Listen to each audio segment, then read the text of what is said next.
Bioskop itu berdiri di pinggir Jalan MT Haryono, Semarang, persis di antara bangunan-bangunan kolonial yang catnya sudah memudar dan retak di sana-sini. Namanya Grand Cinema, huruf-huruf kapital yang menggantung miring di atas kanopi besi yang karatan.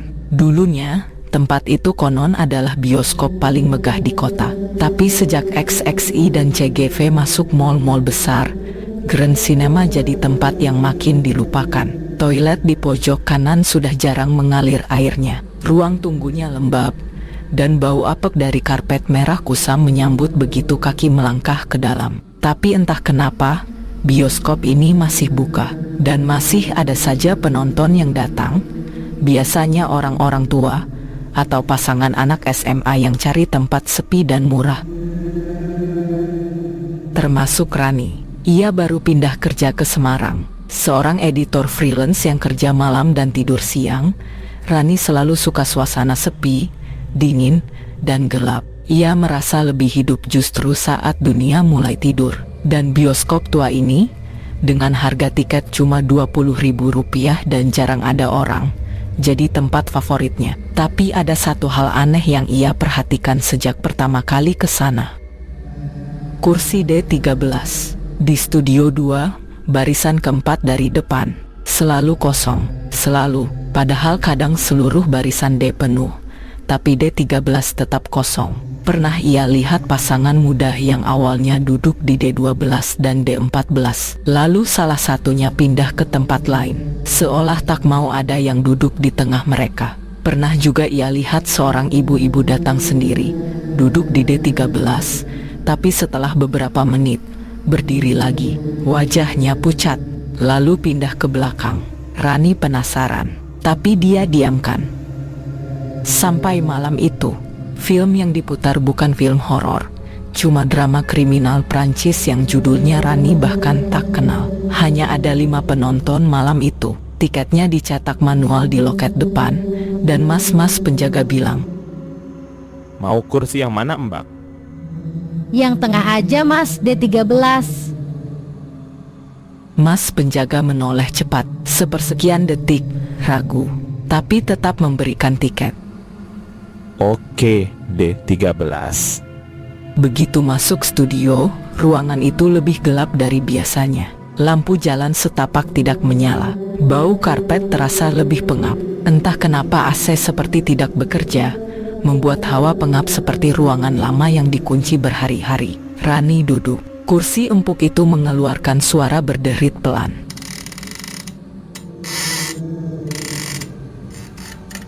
Film dimulai. Layar menyala samar.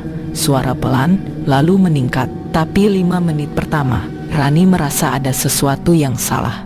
Dia merasa tidak sendiri. Di antara suara film dan bisikan samar dari speaker, Rani mendengar napas pelan, berat, seperti seseorang duduk di kursi sebelahnya dan baru saja menaiki tangga panjang.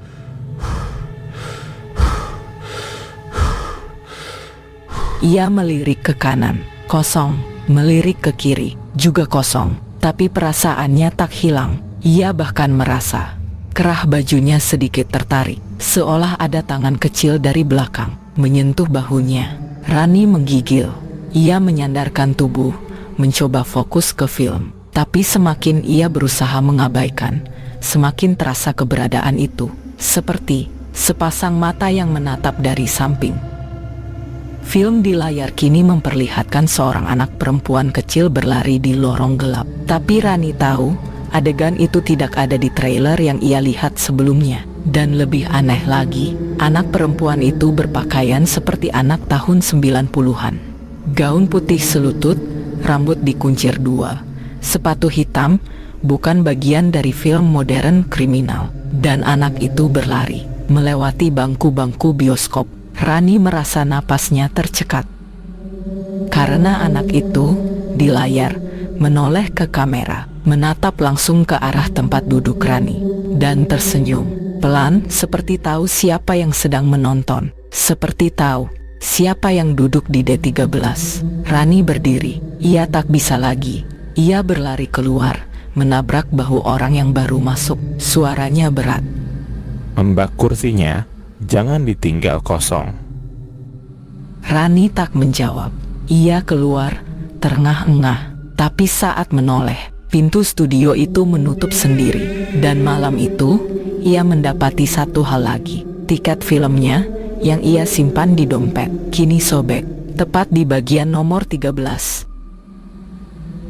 Malam itu, Rani tidur dengan lampu kamar menyala. Itu bukan kebiasaannya. Biasanya dia tidur dalam gelap, hanya ditemani suara kipas angin dan white noise dari laptopnya. Tapi sejak kejadian di bioskop, ada yang berubah. Perasaannya tak nyaman, dan rasa dingin di tengkuknya masih belum hilang, meski sudah 2 jam sejak dia meninggalkan Grand Cinema. Paginya, ia terbangun dengan kepala berat. Di ujung tempat tidur, laptopnya masih menyala, dan layar memperlihatkan satu gambar aneh. Gambar kursi bioskop, kosong, dengan label kecil di sandarannya, D13. Padahal malam sebelumnya, dia tak membuka file film apapun. Rani terdiam. Dia menutup laptopnya cepat, menganggap mungkin ia sedang mengigau dan tak sadar menonton ulang adegan itu. Tapi, dari mana? Ia coba lupakan. Bangkit, mandi, dan lanjut kerja seperti biasa. Namun saat membuka lemari pakaian, ia menemukan sesuatu yang tidak masuk akal. Di antara tumpukan bajunya, ada tiket bioskop lain. Bukan yang kemarin, tapi tiket yang lebih tua. Warnanya sudah pudar, sobek, dan ada bercak seperti bekas air. Tertulis, Grand Cinema, film, anak yang tak pernah pulang. Studio 2, kursi, D13. Tanggal 2 Juni 1998. Rani terdiam lama. Tangannya gemetar. Itu bahkan bukan tahun sekarang. Dan dia tahu, tidak mungkin dia menyimpan tiket itu. Dia baru pindah ke Semarang tahun ini. Hari-hari berikutnya, gangguan datang pelan tapi konsisten. Setiap malam, tepat pukul 1 dini hari, ponselnya bergetar. Selalu dari nomor tak dikenal, tanpa nama, tanpa suara, hanya deru napas, berat dan pelan. Seolah seseorang berdiri di belakang mikrofon, atau mungkin di belakang pintunya. Dan anehnya, setiap kali panggilan berakhir, ponselnya merekam satu gambar, selalu sama.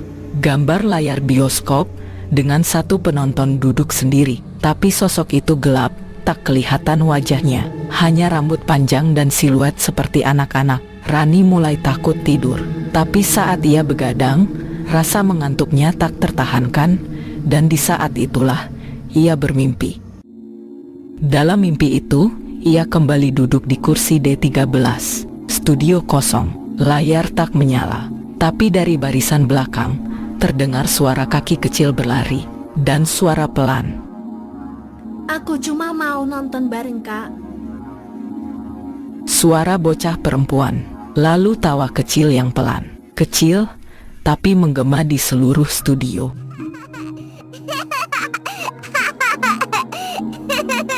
Saat ia menoleh, sosok kecil itu sudah ada di sampingnya, duduk. Wajahnya tidak bisa dilihat jelas, tapi tangan kecilnya menggenggam tiket yang robek. Tertulis, D13. Bersama Kak Rani. Rani terbangun dengan peluh dingin, napasnya terengah-engah. Dan saat ia melirik ke samping tempat tidurnya, ada tiket bioskop basah menempel di layar laptop yang tertutup. Kali ini tertulis tanggal besok, dengan film yang sama, Anak yang Tak Pernah Pulang, Studio 2, kursi D13. Rani tak pernah percaya pada hal-hal mistis. Tapi sejak malam-malam itu, batas antara logika dan kenyataan mulai kabur. Gangguan tidak berhenti di mimpi dan tiket-tiket aneh. Kini, dunia nyata ikut tercampur dengan halusinasi. Di meja kerja kecilnya, Rani sering melihat tumpukan file berpindah sendiri. Tapi bukan berpindah sembarangan, selalu membentuk angka 13. Ia mulai mencatat hal-hal janggal yang ia alami. Waktu, kejadian, bentuk mimpi, dan tiket-tiket bioskop yang terus muncul. Tapi semua itu tak memberinya jawaban. Hanya satu petunjuk yang konsisten.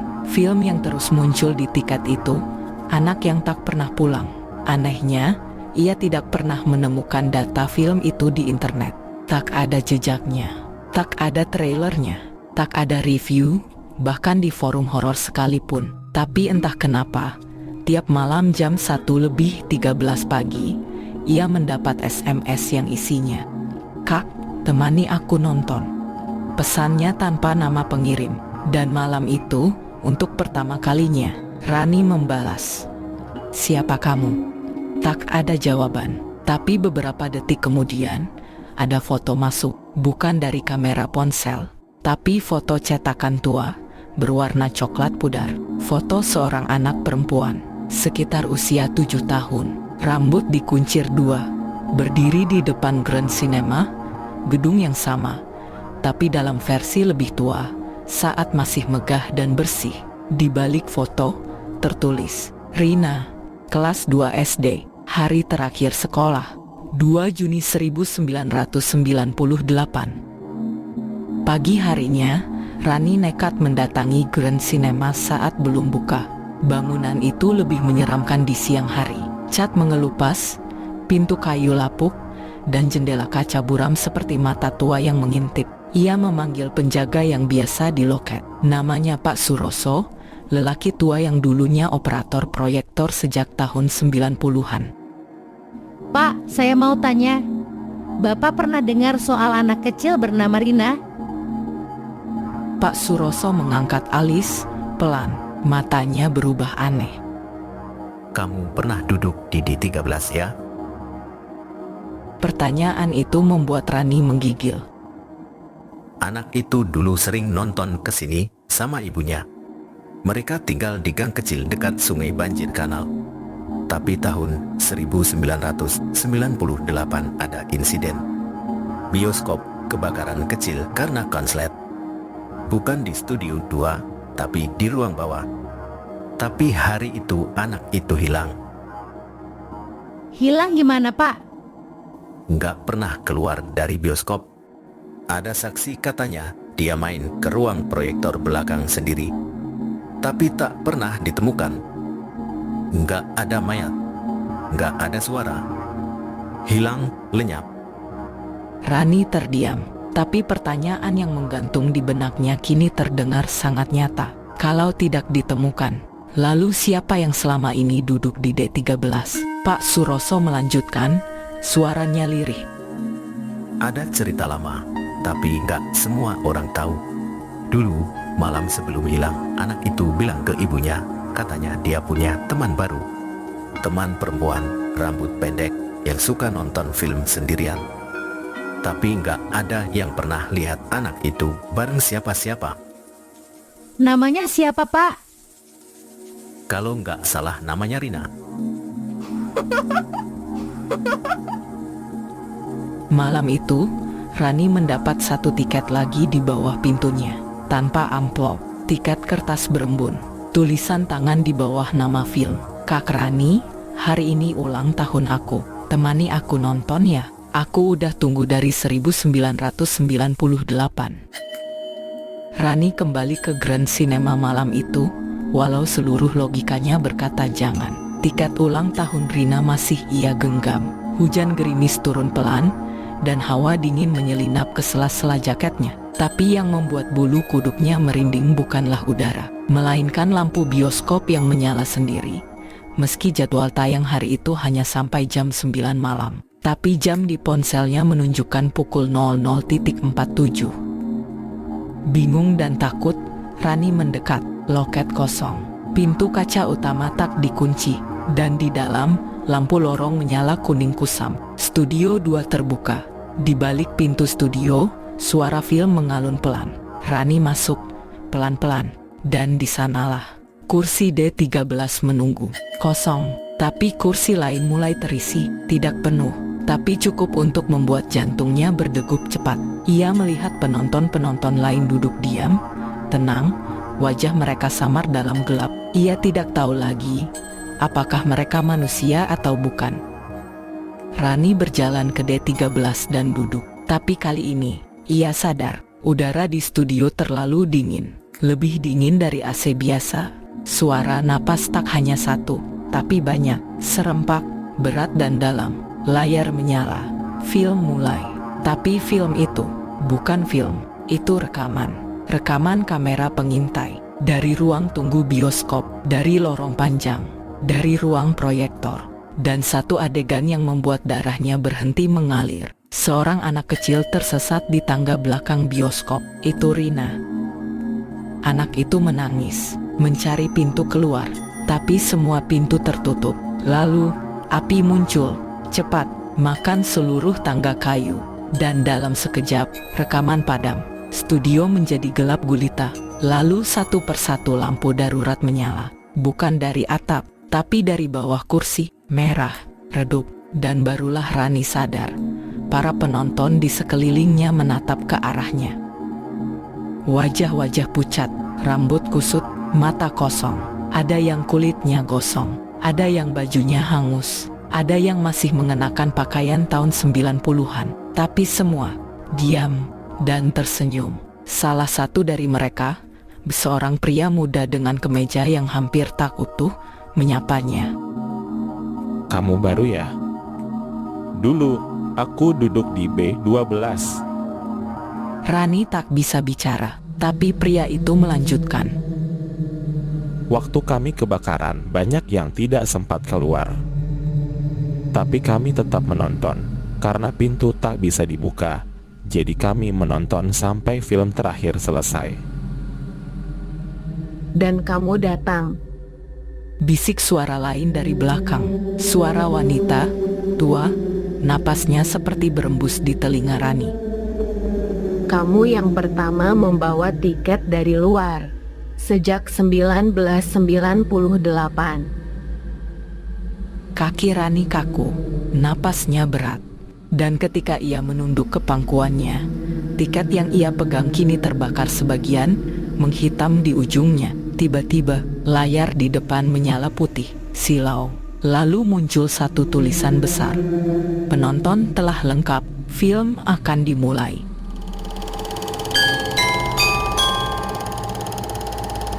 Dan dari layar itu, bayangan kursi D13 terlihat kosong. Tapi hanya sekejap, karena bayangan Rani mulai mengisi kursi itu. Perlahan, tapi pasti, Rani berteriak, berdiri, lari menuju pintu studio.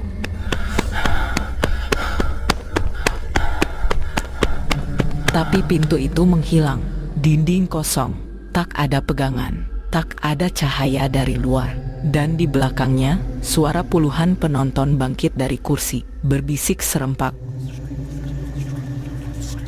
Temani kami menonton satu malam lagi. Tiba-tiba, semua suara itu hilang. Studio 2 terdiam.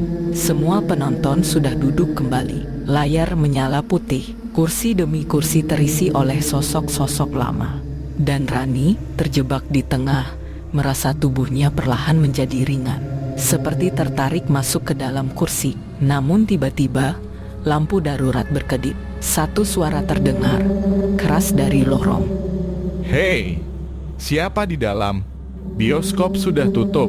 Suara manusia, nyata, dan pintu studio yang sebelumnya hilang, kembali muncul. Rani berdiri secepat mungkin. Para penonton menoleh, tapi tak mencegah. Mereka hanya menatap dengan wajah seperti berkata, "Kau akan kembali."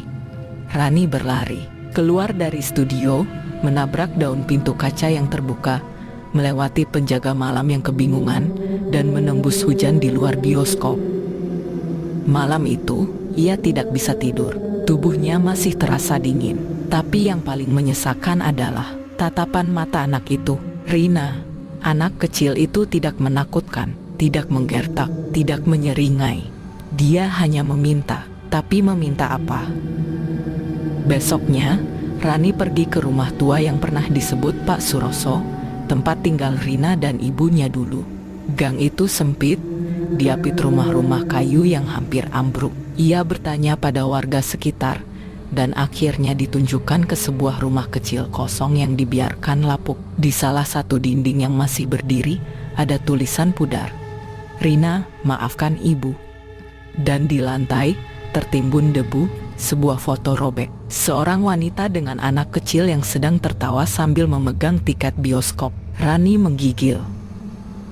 Malamnya, ia membuka internet dan mencari berita lama tahun 1998. Bukan berita besar, tapi ia menemukan artikel kecil dari koran lokal.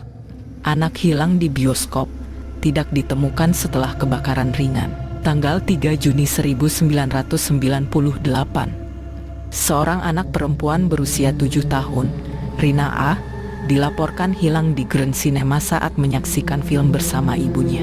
Diduga terpisah ketika hendak ke toilet. Namun hingga hari ini tidak ditemukan. Ibunya mengalami depresi berat dan dikabarkan meninggal 3 bulan kemudian.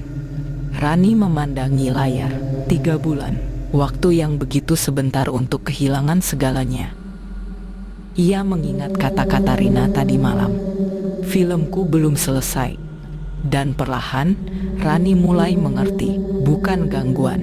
Ini permintaan. Bukan untuk menakut-nakuti, tapi untuk ditemani. Tapi mengapa Rina memilihnya? Dan mengapa kursi D13?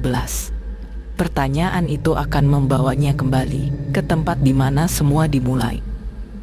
Tanggal 2 Juni 1998 adalah hari ulang tahun ke-7 Rina. Ibunya, seorang janda sederhana yang bekerja sebagai penjahit rumahan di kampung Kali, ingin memberikan sedikit kebahagiaan untuk anaknya. Uangnya pas-pasan, tapi cukup untuk satu hadiah kecil. Mengajak anaknya nonton bioskop sebagai hadiah ulang tahun. Bagi Rina, itu hal paling indah. Ia sudah lama ingin nonton film itu, karena tiap pulang sekolah, ia selalu menatap poster film yang tergantung di jendela kaca depan.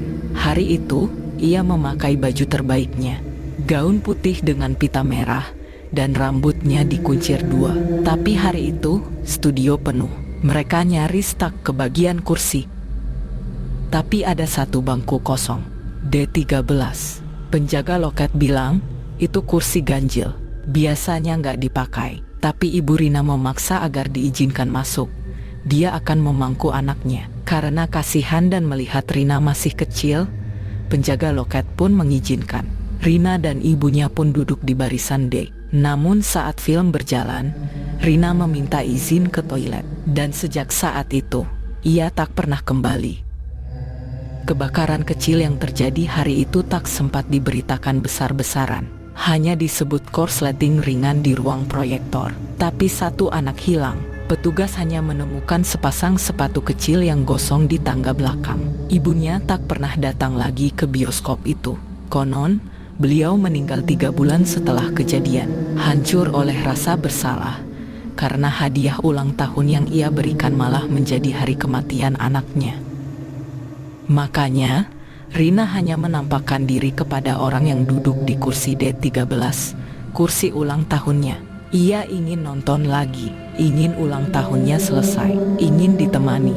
Karena di dunia gelap bioskop itu, filmnya tak pernah selesai, dan ia tak pernah pulang. 2 malam setelah kejadian di bioskop itu, Rani belum bisa tidur normal. Setiap kali memejamkan mata, ia selalu melihat studio yang menyala terang dan puluhan mata penonton yang menatapnya tanpa berkedip. Tapi yang paling sering muncul dalam mimpinya adalah satu adegan pendek.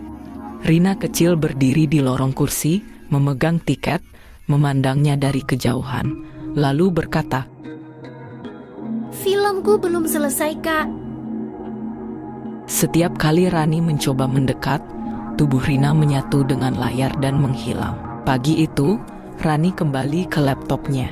Ia mencetak ulang semua artikel tentang kebakaran Grand Cinema, lalu menempelkan satu-satu di dinding kosannya. Kertas-kertas kusut itu menunjukkan satu hal. Tak ada yang benar-benar menyelidiki kepergian Rina. Tidak ada pencarian besar-besaran. Tidak ada rekaman CCTV. Hanya catatan polisi tentang anak hilang di tengah kebakaran kecil. Semua orang diam. Rani merasa ada sesuatu yang tak wajar. Ia mulai mencari nama ibunya Rina, akhirnya menemukan data dari surat kabar lama. Nursih Adiwinata, penjahit di kampung Kali, dikenal pendiam dan sayang anak, dikenal sering membawa anaknya ke bioskop. Dan satu detail yang membuat napas Rani tercekat, Nursih pernah bekerja sebagai cleaning service di Grand Cinema. Sore harinya, Rani nekat kembali ke bioskop. Kali ini ia datang di siang bolong. Pintu masuk terkunci, tapi bagian samping yang menuju gudang film terbuka. Bau karpet lembab dan debu menyeruak. Ia berjalan pelan melewati rak-rak film lama, sampai matanya menemukan sebuah laci tua. Laci itu dikunci dengan gembok, tapi dengan obeng kecil yang dibawanya dari kosan, ia berhasil mencongkel sisi belakangnya. Isinya, buku catatan tua. Halaman demi halaman adalah daftar jadwal film dan nama karyawan. Tapi di lembar paling belakang, ditulis dengan tangan. 2 Juni 1998. Hari ini, ibu minta izin pulang lebih cepat, tapi Rina ingin menonton. Jadi aku bersihkan studio lebih dulu sambil nunggu jam tayang. Aku titip Rina ke Pak Suroso, tapi dia lagi di ruang proyektor. Kukira aman. Waktu aku kembali, Rina nggak ada. Rani menutup buku itu dengan tangan gemetar. Tiba-tiba ia sadar, Rina tidak hanya hilang. Ia ditinggalkan oleh ibunya sendiri, walau bukan karena niat jahat. Dan mungkin itulah yang selama ini ditunjukkan Rina, bahwa ia sendirian di bioskop tua itu, menunggu sosok ibu yang tak pernah kembali. Malam itu, Rani kembali bermimpi, tapi kali ini berbeda. Ia tidak lagi ada di studio, tapi di toilet perempuan bioskop. Lampunya temaram, bau hangus tercium samar. Dan di ujung cermin retak, ada Rina, berdiri memeluk boneka, menangis, namun tetap diam. Saat Rani mendekat, Rina menoleh dan berkata, Mama nggak datang, tapi kakak datang. Dan Rani terbangun, basah oleh peluh, tapi dadanya terasa penuh oleh sesuatu yang belum pernah ia rasakan. Rasa terikat, bukan pada tempat, tapi pada jiwa yang tertinggal. Dan untuk pertama kalinya, Rani bertanya, Kalau kakak datang lagi, kamu mau cerita sampai habis? Dan dari bawah pintu kamarnya pagi itu, satu tiket baru muncul, tertulis di baliknya, Besok ulang tahunku lagi, temani aku Kak. Tanggal 2 Juni, langit malam itu pucat, seperti wajah seseorang yang lama tak tidur. Rani berdiri di depan Grand Cinema untuk ketiga kalinya. Tapi malam ini terasa berbeda. Bioskopnya hidup. Papan nama yang biasanya gelap kini menyala samar. Jendela kaca tak lagi dipenuhi debu. Dan dari dalam, samar-samar, terdengar suara. Bukan suara manusia, tapi tawa anak kecil. Lembut, tipis, seperti gema dari masa lalu. Rani menggenggam tiket lusuh yang ia temukan di bawah pintunya. Tulisannya sudah nyaris hilang, tapi masih bisa terbaca. Ulang tahunku lagi, aku tunggu di kursi D13 Kak. Pintu kaca bioskop terbuka tanpa disentuh. Tak ada satpam, tak ada petugas. Hanya lampu-lampu gantung yang menyala satu-satu saat ia melangkah masuk. Seperti bioskop ini tahu, ia datang.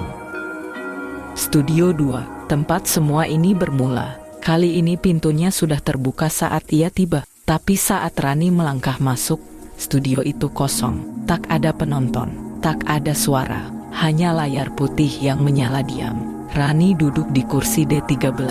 Kursi itu dingin, seperti selalu menantikan sesuatu yang tak pernah datang. Dan tiba-tiba, layar mulai bergerak. Bukan film, tapi video kenangan. Bukan dari kamera profesional, tapi seperti camcorder tahun 90-an yang sering digunakan orang tua saat liburan. Rani sadar, Rina berusaha menunjukkan sesuatu padanya. Rina kecil berdiri di depan bioskop, mengenakan gaun putih dan pita merah. Di sampingnya, sang ibu. Mereka tertawa. Ibunya mengecup kepala Rina, lalu berbisik. Nanti nonton dulu ya. Setelah itu kita beli es krim rasa anggur. Iya, tapi mama jangan tidur ya kayak kemarin. Mereka tertawa. Lalu adegan berpindah cepat. Rina duduk di pangkuan ibunya. Film menyala samar di layar. Lampu studio temaram. Wajah Rina bersinar bahagia. Aku suka di pangku mama. Aku jadi tinggi. Kalau takut, peluk mama ya. bisik ibunya. Lalu, layar membeku, gambar buram, kemudian gelap, terdengar suara pelan, seperti suara film yang macet. Kemudian layar menyala lagi, tapi kali ini kosong. Kursi-kursi tampak tanpa penghuni. Studio terlihat seperti sesaat setelah kebakaran. Ada asap, ada bangku hangus, dan Rina tidak ada. Filmnya selalu berhenti di titik itu. Rani menatap layar kosong dengan tenggorokan tercekat. Ia sadar, Rina tidak pernah menonton film itu sampai selesai. Dan ulang tahun yang indah itu, setiap tahun, hanya sampai di sana. Tiba-tiba, dari belakang studio, terdengar suara langkah kecil. Tapi Rani tak berbalik. Ia hanya menunduk, menggenggam lututnya erat. Dingin mulai merayap ke kursi. Lalu satu suara berkata, sangat dekat, sangat pelan. Mama nggak sempat peluk aku waktu keluar. Rani menoleh perlahan. Tapi lorong kosong. Hanya satu kursi di ujung baris belakang yang bergetar sendiri. Seperti ada yang baru saja berdiri darinya. Tak ada sosok, tapi udara mengandung sesuatu. Kesedihan yang menumpuk, kerinduan yang menggantung. Rani meninggalkan bioskop malam itu dengan langkah berat. Tapi ia tidak menangis. Karena untuk pertama kalinya, ia mengerti. Bukan gangguan, bukan teror, tapi janji yang belum sempat ditepati. Dan kini, janji itu menunggu ditepati. Hari masih sore ketika Rani berdiri di depan pagar besi tua bioskop Grand Cinema. Tak seperti sebelumnya, kali ini ia datang saat matahari masih menggantung. Suasana lebih tenang, tapi tetap terasa ganjil. Seolah tempat itu menyimpan sesuatu yang bernafas hanya saat tidak ada manusia melihatnya. Pagar terkunci, tapi sisi belakang gedung, tempat bekas ruang loading barang, punya celah kecil yang tertutup papan kayu longgar. Rani menyusup masuk. Dalam gelapnya lorong penyimpanan, ia hanya bermodal senter dan napas pendek-pendek. Ia mengikuti lorong sempit berdebu yang mengarah ke ruang penyimpanan dokumen pemutaran film. Di sana, rak-rak kayu lapuk berisi bundelan jadwal pemutaran lawas, karcis bekas, dan buku catatan pemeliharaan proyektor. Tangannya mengais satu-satu, sampai ia menemukan bundel kecil bertuliskan Juni 1998. Halamannya kusam dan kecoklatan, tapi masih bisa terbaca. 2 Juni 1998, Studio 2, 19.15, waktu Indonesia Barat. Judul film, Hujan di Bulan Terakhir. Tangan Rani bergetar pelan. Ia membalik ke halaman berikutnya. Catatan manual operator malam itu. Soundtrack agak rusak, tapi tetap diputar. Film mulai pukul 19.23. Kebakaran kecil terjadi sekitar pukul 20.00. Studio dievakuasi. Seorang anak perempuan dilaporkan hilang. Tertanda, Darto, operator proyektor. Rani menelan ludah. Tangannya meraba laci kayu kecil di bawah rak dan menemukan tumpukan karcis bioskop tahun 1998. Semua sudah usang, tapi di antaranya satu lembar berbeda. Karcis itu robek setengah, tapi masih utuh di bagian belakang. Di pojok kertasnya ada noda merah keunguan. Bisa jadi dari es krim rasa anggur yang disebut di film sebelumnya. Rani menggenggam tiket itu erat, bukan takut, tapi dada terasa sesak. Ulang tahun pertama dan terakhir. Malamnya, ia kembali ke Studio 2. Kursi D13 tetap di sana, menantinya. Tapi kali ini, suasananya lebih gelap dari biasanya. Tidak ada layar menyala, tidak ada proyektor berdengung. Hanya suara hujan tipis di luar. Rani duduk perlahan. Punggungnya menempel pada kursi yang dingin. Lalu, studio berubah. Tapi bukan seperti waktu sebelumnya. Bukan film yang menyala, melainkan seperti realitas berubah sedikit demi sedikit. Dinding studio berubah warna. Lampu-lampu temaram dari tahun 1998 perlahan muncul kembali. Dan samar-samar, bau permen kapas dan karamel gosong kembali tercium. Rani menoleh. Di lorong kanan, muncul Rina kecil, berlari kecil sambil membawa kantong plastik kecil. Di belakangnya, sosok perempuan ibunya. Nanti duduk di pangkuan mama ya. Tapi jangan minta ke toilet terus kayak kemarin. Enggak kok, aku mau duduk sampai filmnya selesai. Rani menahan napas. Ia tak bisa bicara, tapi ia tahu, ini bukan tontonan. Ini adalah ingatan. Potongan waktu yang tertinggal. Adegan bergerak cepat. Rina duduk di pangkuan ibunya, tertawa. Tapi lalu, Rina turun, menyeberangi lorong kecil. Ibunya sedang membuka tas, mengambil jaket. Rina sempat menoleh. Rina ke toilet ya. Iya, tapi cepat ya.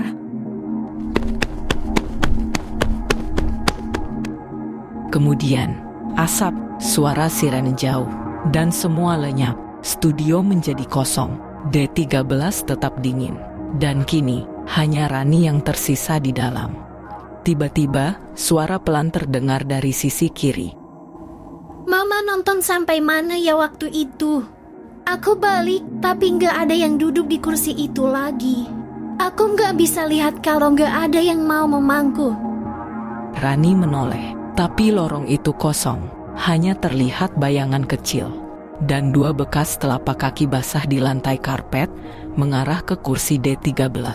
Rani tak lari, tapi belum juga bicara, belum juga siap. Dan Rina sekali lagi hanya berbisik. Nanti kalau aku duduk, Tata jangan tabur ya. Rani menunduk, memeluk karcis tua itu erat-erat. Dan di antara dari kayu kursi tua, terdengar satu napas kecil, seperti seseorang yang sedang berdiri di sebelahnya, menunggu diizinkan duduk.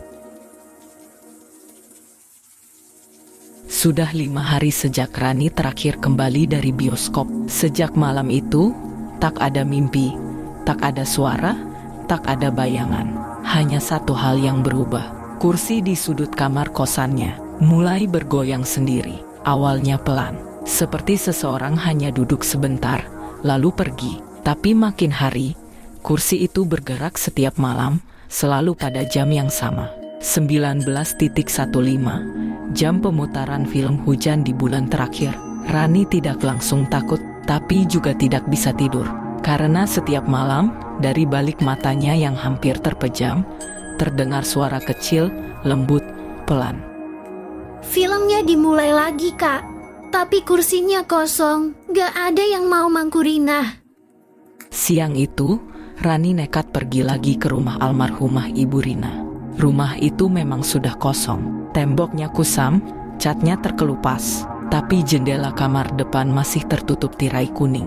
Dengan izin tetangga yang menjaga kunci rumah, Rani masuk. Di dalam kamar Rina, tak ada kasur. Tapi di pojok ruangan, ada kotak kayu kecil berisi barang-barang yang pernah disimpan ibunya. Baju kecil, satu boneka rusak, dan di bawahnya, album foto.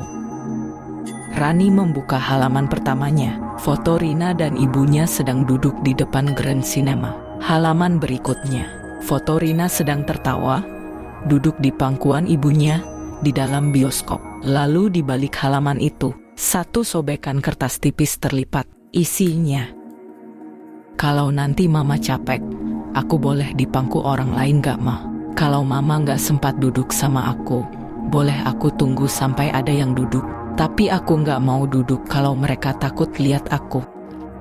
Rani memejamkan mata, air matanya tumpah, tanpa suara. Ini bukan tentang gangguan, ini tentang penolakan. Tentang seorang anak kecil yang selama bertahun-tahun hanya ingin duduk di pangku, tapi semua orang lari. Malam itu, Rani kembali ke bioskop. Studio 2 sudah terbuka, tanpa suara. Ia melangkah ke D13, lalu duduk. Studio masih kosong, tapi ketika ia meletakkan pita merah di pangkuannya, angin dingin menyapu dari arah layar. Dan kursi-kursi lain mulai terisi sendiri, bayangan-bayangan samar. Penonton yang dulu terbakar dalam tragedi itu, kini kembali duduk, tidak menyeramkan, tapi diam, sunyi, menatap layar. Dan dari lorong kanan, Rina muncul. Rani menatapnya. Rina berdiri ragu, boneka usangnya dipelukan.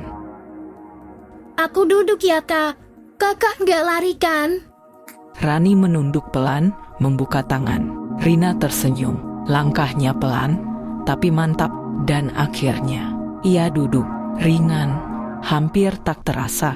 Tapi udara di sekitar Rani berubah. Hangat, tenang, dan layar menyala. Film dimulai. Hujan di bulan terakhir, suara-suara rintik, dialog pelan, tentang anak dan ibunya yang selalu menunda berpisah, tentang ulang tahun yang tak pernah sempat dirayakan lagi. Rani menahan napas sepanjang film, tak berani bergerak, tak ingin membuat Rina takut, dan saat kredit film muncul, semua penonton berdiri perlahan. Rina menoleh. Terima kasih Kak Rani. Aku sudah selesai nonton filmnya. Lalu tubuhnya mulai memudar, seperti udara hangat yang pelan-pelan larut bersama cahaya. Satu demi satu, penonton lain pun menghilang. Kursi-kursi kembali kosong, dan bioskop kembali gelap. Rani sendirian, tapi untuk pertama kalinya, tak merasa sepi.